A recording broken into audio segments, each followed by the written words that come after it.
تیری شوي وي ځینې خلک داسې کوي 4 میاشتې د هغې نه بعد ځینې خلک بچي ضایع کوي ډاکټر ته لاړ شي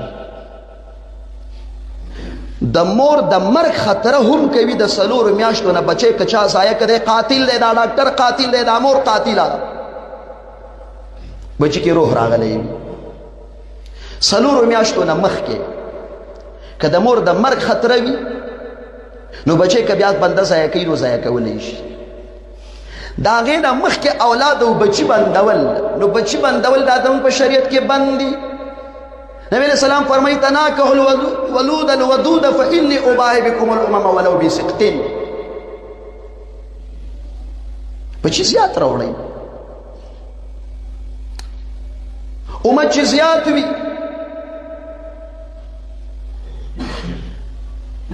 که چرته عذر دی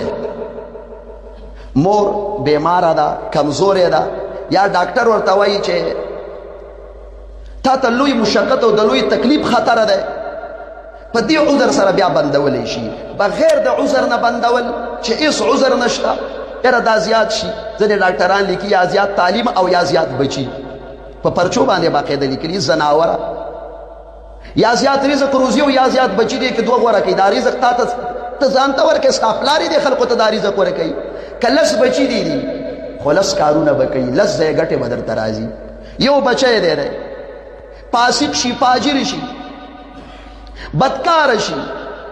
هیڅ نه وي پریشانه به یې ورسره که لس وي خو هغه نور به ښي که لس بچي خو لس ګټې به کوي لس کاروباره به کوي یو چې وي یو کاروبار به کوي که لس وي د لسو آمدن به یې کوي د یو آمدن به یې نو د رزق د غم د وجې نه بچي بندول دا زموږ په شریعت کې بند دي که څه تکلیفي خیر دی بیا هېڅ پروا نه کوي مخکې بندولی شي مور کمزورې ده بیماره ده وس نه لري بندولی شي خو د دې دپاره چې یاره بیا به د دې د تعلیم هم ته ستونزه د دې د رزق بندوبست په دې سوچ باندې بچي بندول دا کار نه دی دا زناور لیکي چھوٹا خاندان زندگی آسان لگ بچی زندگی بڑی آسان ہے اور پراخ رزق بدی منگوئی بڑا خاندان حضور کا فرمان